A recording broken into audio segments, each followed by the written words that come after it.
You know, there's a lot of cool things that you might not know about the great state of Indiana. So get your driving glasses on as we take a ride on the Lincoln Highway on this episode of Interesting Indiana.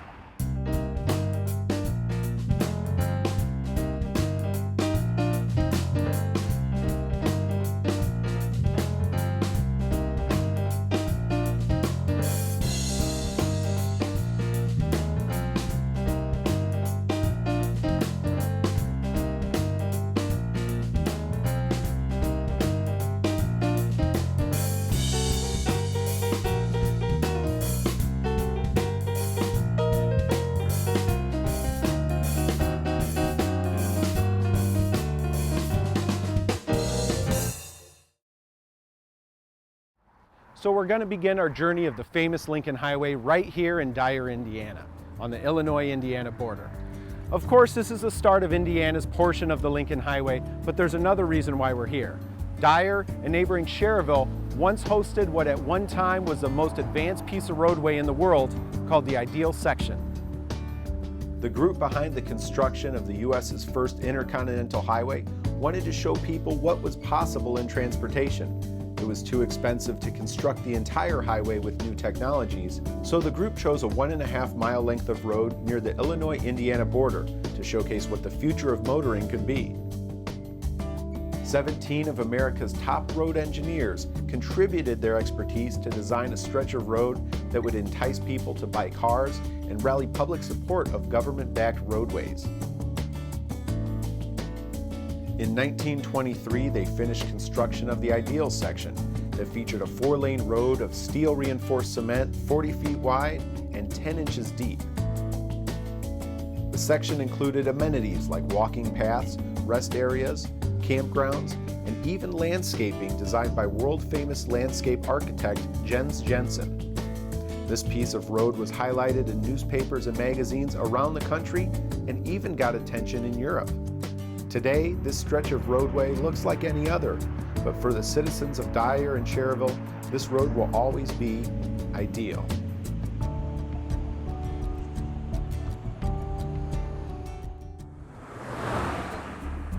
The next stop is Hobart, Indiana, where just off the old Lincoln Highway is the old mill at Deep River Park, a place set back in time. People come to spend a quiet day enjoying nature as well as the beautifully groomed grounds. It's a great place to spend the day with a few friends or celebrate with the entire family.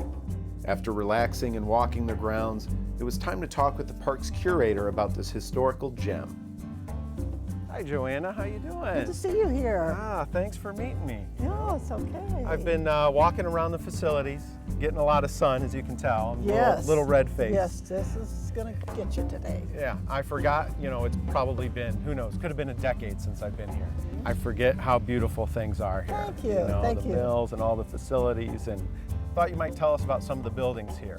Now I know over the beautiful bridge here, you have 2 buildings out there. Why don't you tell me about what's going on out there? Because that's kind of tucked away from the road, and people won't see that unless they come here. Right, and once you cross that bridge, you're in a different time period. Building on the left is the sawmill that we constructed, and in it, it has a sash frame saw. We have actually run that saw and cut wood there. The little building to the right, we turned that into a maple sugar shack. Late winter, early spring, we take the sap from the trees that we've collected, process it into syrup, bottle it, and sell it in our gift shop. Let's talk about this mill over here too. We got Oh, this, all the mill, right. this is what people see from the street. Yes, this mill is responsible for this whole little community of Deep River. This particular building was built in 1876.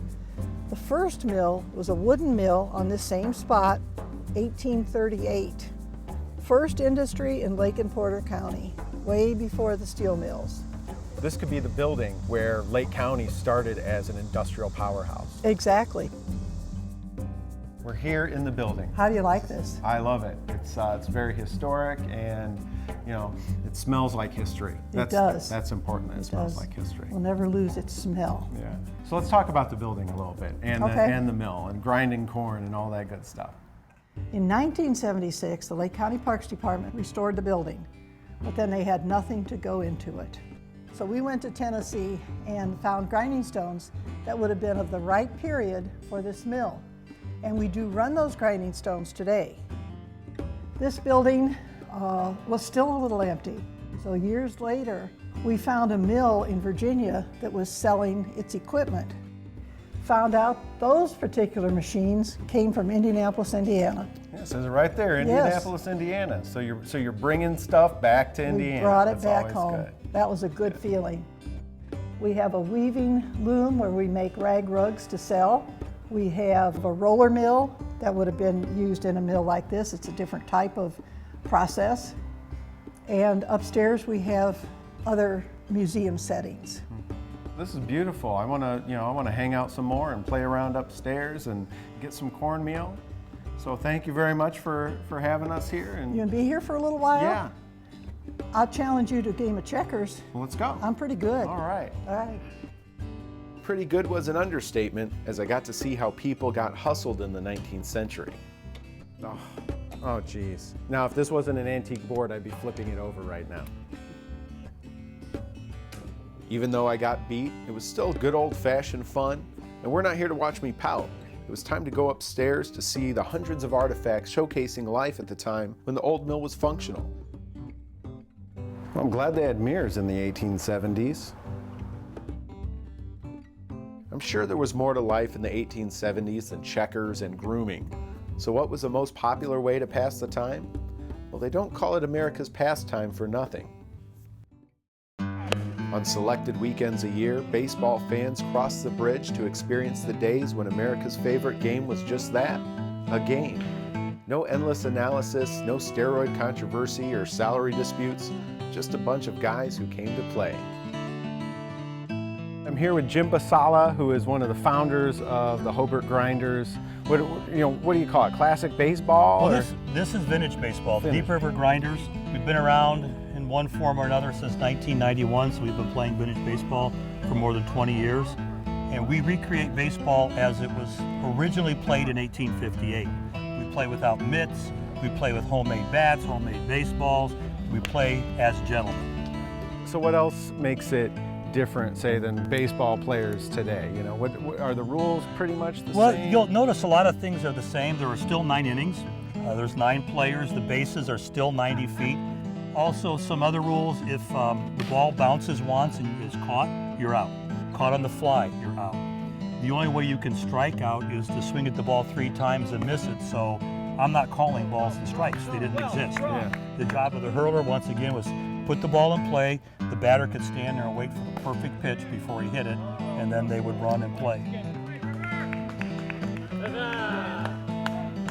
Kelly, my ace, please, ma'am, for the Deep River Grinders. Thank you so much.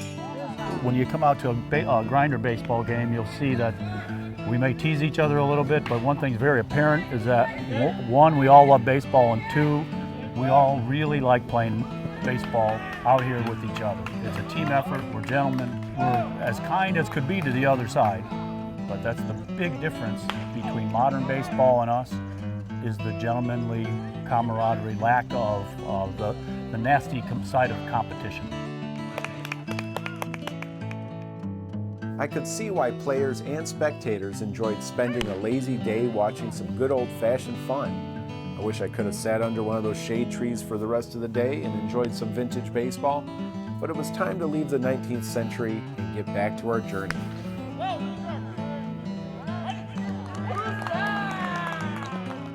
So I'm really glad we made the stop at Old Mill off of Route 30. Got to see a vintage baseball game, check out the Old Mill, and they even gave me some cornmeal for the road. Speaking of the road, let's hit it. Next stop is Valparaiso, where a local company has made its mark on modern baseball at a national level. In my hands, I'm holding 2 pounds of Hoosier Pride from Hoosier Bat Company, and Debbie is one of the people responsible for these getting all over the country, right? Correct. Can you tell me a little bit about Hoosier Bat? Sure. We started in 1991. David was a scout for the Yankees, and he would sign these kids and they'd have a hard time switching from wood to aluminum. So there he wanted to try to come up with a more durable bat for them, so he invented it and patented a bat made out of 3 pieces of wood. We have 3 bats in the Hall of Fame. The first one that went was Sammy Sosa back in 1998 when he and Mark McGuire were in the home run chase. Sammy was our customer using our bat, so that went to the Hall of Fame. Well, I feel good holding this wood in my hands, and I'm really excited to see how one's made. All right, let's go. head out back.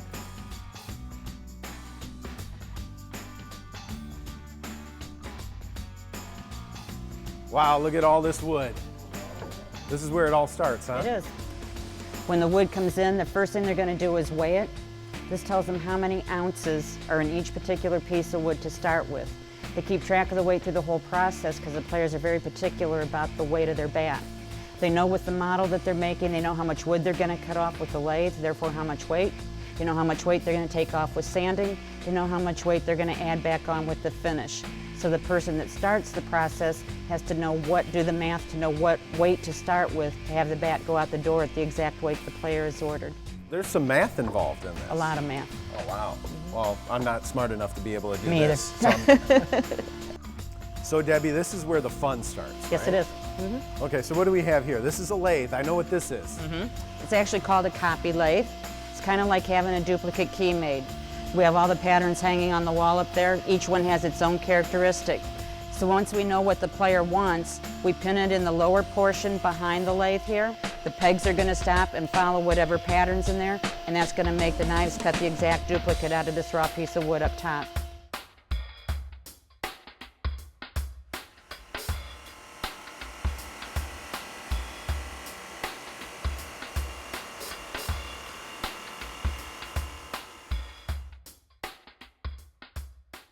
You can see when it comes off the lathe, it looks like a bat, but it's pretty rough. And it's also got these funny pieces of wood on the end to hold it into the machinery. So the next thing we're going to do is sand it. Once they're through sanding, we don't need these pieces of wood on the end anymore to hold it into machinery. So we use a chop saw over there to chop that wood off. Then they're going to use the belt sander back in that corner to smooth out the rough edges. It's like a bat circumcision, Sure. for lack of a better term, right? Okay.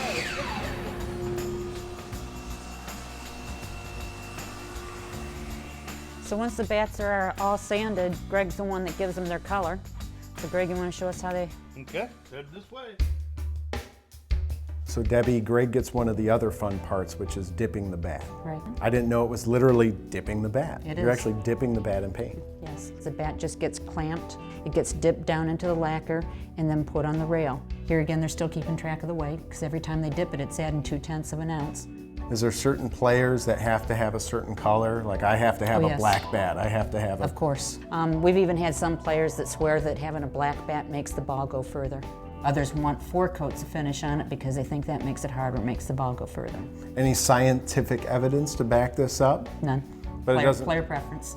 As long as you're willing As to long as entertain their superstition, that's... As long as they're happy, we're happy. Now the last part after dipping is you got to brand your bat. You got to Right. have people know that it's Hoosier Bat, and that all happens right back here. Yes, it right? does.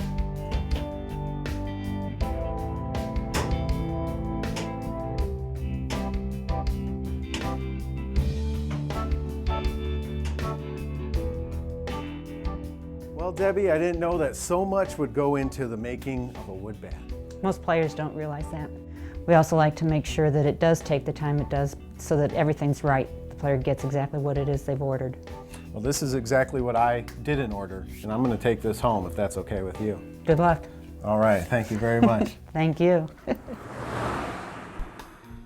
With bat in hand, we continue east to Warsaw, known as the orthopedic capital of the world, but also home to a world-class holiday collection. Oh, that was the road. That wasn't me. That was a road. That was a road. That was me. So we're on Route 30. We're about halfway between Valparaiso and Warsaw. And this is one of the roads that's like this picture-perfect scene. It's like something you would see in postcards or in movies. It's a great Indiana road. It's smooth, great little farmhouses and towns along the way. And it's the perfect kind of drive on a beautiful sunny day with some clouds. And it's really helping me clear my mind and prepare for this world-famous collection.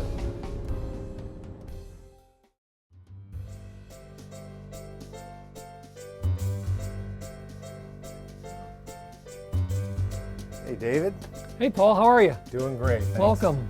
Thank you. Thank you for opening up your shop to us and your museum to us for one of the gems of Warsaw, I guess, right? That's right, we're not only the orthopedic capital of the world, but we're also known as the ornament capital of the world. So tell me about how the museum started. Well, when we built this store in 1996, we had one of every ornament, and it was just a perfect timing for us to add the museum to our store. So the timing was great. You just kind of added on over the years, and how many ornaments do you have now? Actually, right now there's over 4,500 ornaments in our collection, and each year we're adding 250 to 300 designs each year, so it's pretty awesome. Okay, well, we got a lot of keepsakes to check out, huh? Let's get on it. All right.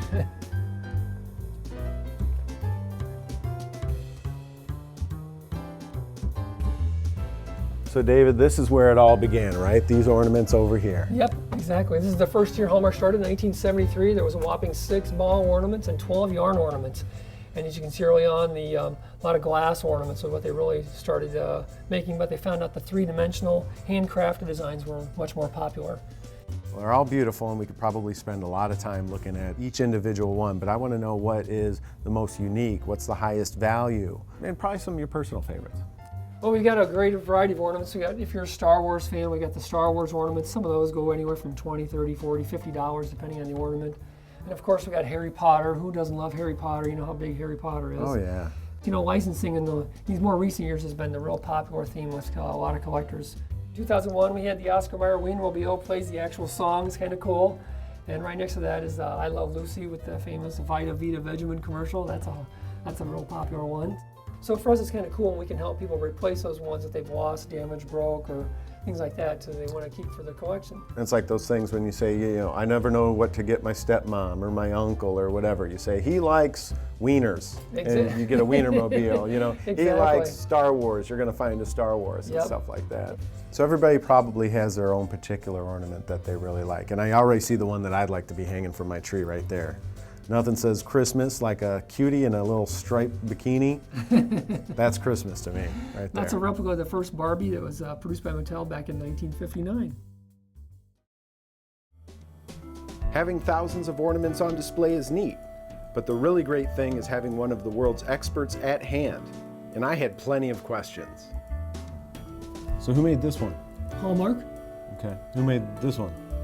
Hallmark. Who made this one?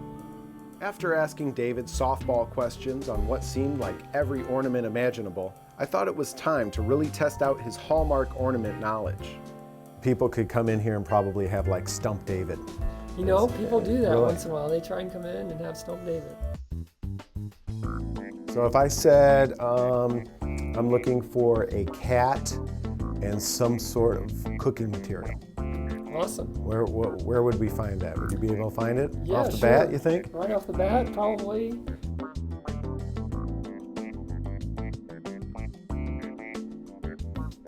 the little cat with the cookie cutters. See? Perfect. You found it. There it is. Cat in the cookie cutter. Yeah. And that only took you, what, a minute 30? Not even. Yeah, Maybe I'm less, slipping a little bit. Yeah. less than a minute. We were talking about the more rare ornaments and the more high-priced ornaments. They're all over here, right? Yeah, we had early on this Rockin' Horse series that ran for about 15 years. The first one came out in 1981. You know, that one's still bringing about $300 in value. There's still a lot of people that enjoy collecting that series. Not bad. But probably the one that really brings a lot of collector interest is the first in the Frosty Friends series. That one was originally about $6.50, and today is still bringing over $500 in value. So that's kind of the top end of what our ornaments are worth.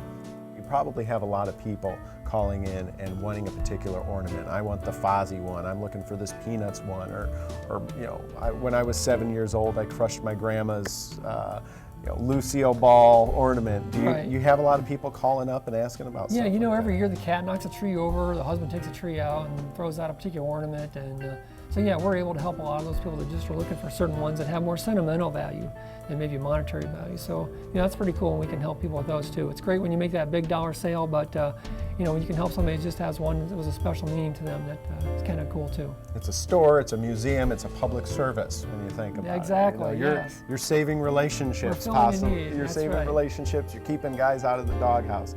Now, people can, they can come and take a tour, they can come by themselves, but if they want a guided tour, what do they usually do? Yeah, it's free for anybody who wants to come take a free tour of the store. And, if we're here during the days, we'll be happy to give you a guided tour. Just visit our website, or otherwise just stop by. We're open 7 days a week. Well, I want to thank you for letting us come, and I actually got a special present for you so that maybe you could put in your, it's me with C-3PO and R2-D2 ornament. So this might be worth money one day. Okay, we'll surely find a special place for that in our museum. Yeah, put it in the front, put a price tag on it, and there might be one day somebody says, hey, I wish I had that Paul and R2-D2 ornament. It does look priceless.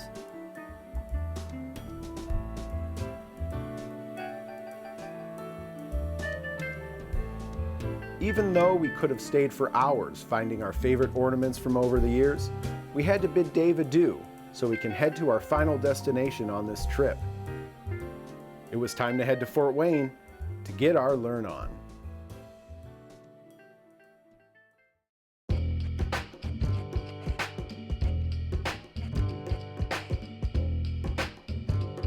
Hey Jim, how's it going? Oh, real good, Paul. It's good to see you. Welcome to Science Central. Well, thanks for having me.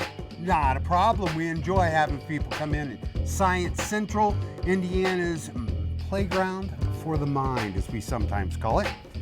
When it comes to science, I'm not that smart, so I need to kind of relearn those things that I've forgotten in the past. And the light bulbs are going to go over your head today, just right and left. You're going to experience things today that will remind you of all those things you may have learned in school. As I walked into Science Central, I was bombarded with colors, sounds, sights, and some truly unique exhibits.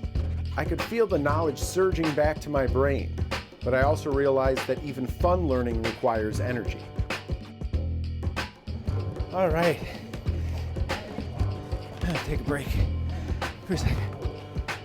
So what's the sewer like getting all the way through it? Science is tiring. Yes, you will work up a sweat. This machine helps you decide what creates a tornado. Is it high temperature, moisture, high pressure, low pressure, or El Nino? Okay. I would say El Nino because that stands for the Nino. Actually, it's moisture and low pressure gets you your tornado. Now this is a simple two-piece puzzle. This is where the brains come in, right? This is where the brains okay, so I'll come be in. really embarrassed if it's on camera and I don't get these right. That's right. Okay. That's right. Okay. It's a two-block pyramid. Do you know what a pyramid is? Yeah. You make a pyramid out of these two blocks. Okay. This isn't a trick puzzle, right? No, it's not a trick puzzle. Bravo! I am the smartest man alive. Very good. It was all thanks to my brains. After testing out my brain power on some other exhibits, Jim rewarded me with the most popular exhibit at Science Central. This is the high rail bike. It's one of the funnest exhibits that we have here at Science Central. It's all about counterbalance. And what happens is you get to ride a bicycle on a very thin rail. So we're 40 feet 40 high feet right now. above the floor. Now I'm usually not one for heights, so I guess this is daring and adventurous for me, right? Very exciting. You're going to get on the seat. I love any activity where I can sit down, so Okay. that's good. Buckle up for safety. There we go. Woo.